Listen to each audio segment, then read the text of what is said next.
Different rivalries have dominated the San Antonio high school football landscape for generations. The new age rivalry is the Highway 78 battle between Converse Judson and Cibolo Steele. Each team has made the state semifinals the last 2 years. Nearly 10,000 fans on hand for the 2016 edition. In fact, they lined up over 3 hours prior to kickoff just to make sure they had a seat. Steele head coach Scott Lehnhoff and Judson head coach Sean McAuliffe have both been a part of their respective staffs for years. Judson came in ranked second in the Class 6A poll, while Steele was ranked 8th statewide. Let's go to the tale of the tape. A Judson win extends their state record streak of non-losing seasons to 40. Last losing season was 1976, when gas cost 62 cents a gallon and Elton John had a hit, "Don't Go Breaking My Heart." The Rockets are 0-6 lifetime against the Knights, which is the most losses for Judson against any team that they've never defeated. Steele has won 35 straight district games dating back to 2009, when Johnny Manziel and Kerrville Tivy beat the Knights. That was the last year that Steele lost 2 regular season games in the same season, and they haven't lost back-to-back home games since their inaugural year of 2006. The Knights lost their only home game of the season in double overtime to Lake Travis in Week 2. Well, enough stats, let's go to the game.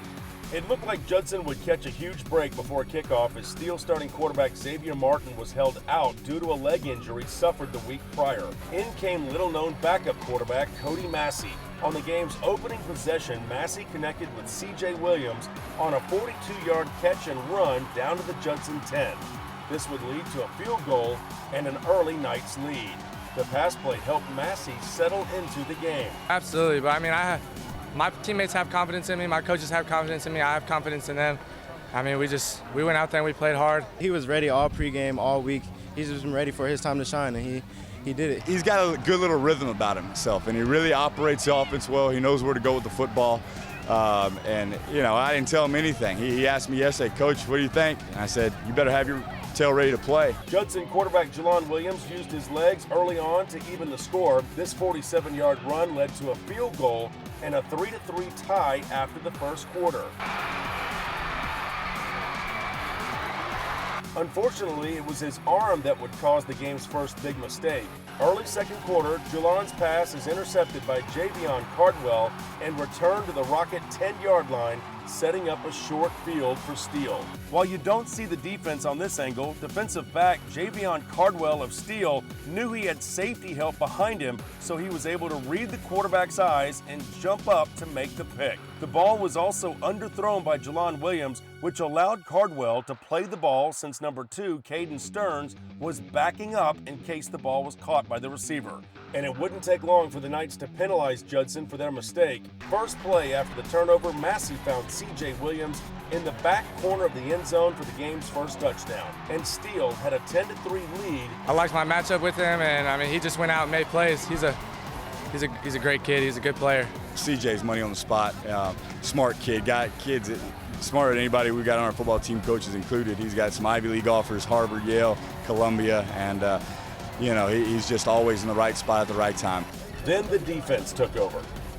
Here's Steele's speed on defense disrupts this play and forces a quick throw before it develops. While it looks like a bubble screen or a slant, the 2 Steele ends get in so fast that the quarterback, Williams, has to throw the ball quicker than desired. Because of the rush throw, the blockers can't set fast enough, which allows J.C. Ivory of Steele to get a hand on the receiver. While he does not make the tackle, Ivory causes the receiver to have to slow down and spin. This allows the defensive time to converge in and make the tackle, limiting the gain to just 3 yards. The turnover on downs was just the beginning of Steele's defensive dominance, and Massey was able to settle in. First play after the defensive stop, he found Brendan Brady, who ran for a gain of 41 yards down inside the Judson 25. Next play, Brady ran around Judson all the way down to the 2-yard line this time.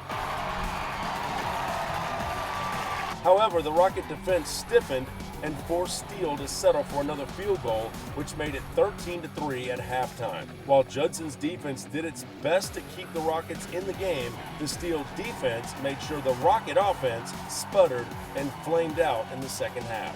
Anticipating the snap count is a skill some NFL players cannot master, but on this play, J.C. Ivory times it perfectly. 1 second early and he's off sides, but instead it's right on time. Ivory is in the backfield before the offensive line even gets out of their stance, and the Judson quarterback Williams really has no chance on this play, and the sack results in a huge loss. Sensing his team's offensive problems, McAuliffe attempted a fake punt deep inside his own territory. Steele's defense, though, rocketed in, and Sincere McCormick had no chance on the play. Defensive lineman Ian Montalvo thought the play was so good from the sidelines, it left him dancing and feeling, well, jiggy. The Knights with another short field, but once again, Steele cannot punch it in as Judson nearly forced a goal line turnover. You see, Massey rolled out to the right, and his pass should have been picked off by Dion Filiaw, but Steele receiver C.J. Williams turned defender prevents the interception. Another Knight field goal made it 16-3, and Montalvo should still be dancing. Judson's offense finally got going late in the third. Facing 4th and 11 at the Knight 28, Williams found Kevin Luster on a crossing route. The play covered 20 yards down to the Knight 8-yard line. Williams ran hurry up as Steele tried to line up. Knight's not ready, but Williams was. Takes the handoff, he ran all around the Steele defenders and eventually found the scoring zone to launch Judson back into the game. However, the point after attempt failed, and it was 16-9 as the clock struck midnight. The fourth quarter. Though for Judson, it felt like midnight. On 4th and 2 again, the Steele defensive line was too quick for Judson as they blew up the play, but not in a traditional way. The defensive end is blocked by the Judson player, but the end stays in the running lane to indirectly block it, which closes the lane off, and the defensive tackle is able to make the play to prevent the first down. Even though the end was blocked, he still had a big contribution on this turnover on downs. The 4th down stop was so good it was coach's headset falling and nearly breakingly good. 2 plays after the stop, Steele broke the game open. Massey with the short pass to C.J. Williams, who almost went down but kept his knees up. Judson's defense stopped thinking he was down. Instead, Williams stayed up and ran the rest of the way for the touchdown. Massey threw for 181 yards, 122 of them to Williams, and a pair of TDs, both to Williams. 23-9 Steele with 10 minutes remaining. The things we heard all week, it just fired them up. Some certain things that the Judson Rockets said, and it just got them going all week, so they came ready to play. Jelon Williams tried to hurry Judson down the field to give his team a chance, but made a fatal mistake. He threw the ball over the middle, but didn't see Caden Stearns jump the route. Stearns picked it off and ran all the way home for the game-clinching touchdown.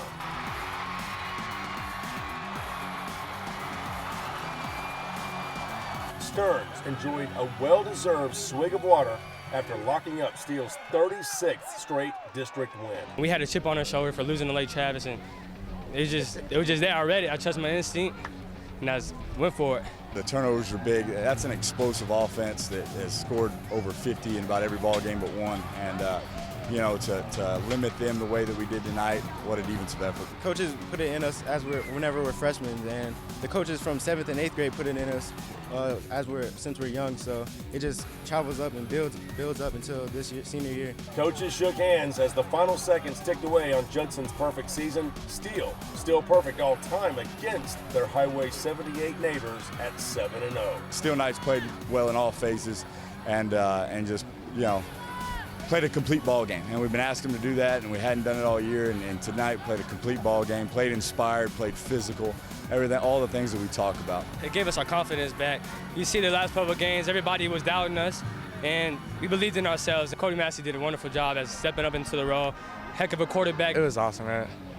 I've been waiting for this for a while, and it was awesome to finally go out there and just, show what I got and just play with these great group of young men, and it was awesome. Tonight I feel like we've made a step closer and find out who we are. Both teams 4-1 at the season's halfway mark. So who is the best team in 6A Region 4?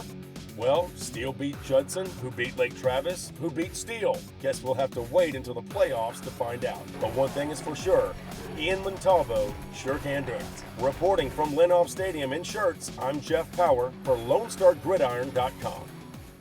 LoneStarGridiron.com. Access the complete history of Texas high school football, over 100 years of information, win-loss records, coaching histories, individual stats, records, and more. Lone Star Gridiron, the authority on Texas high school football.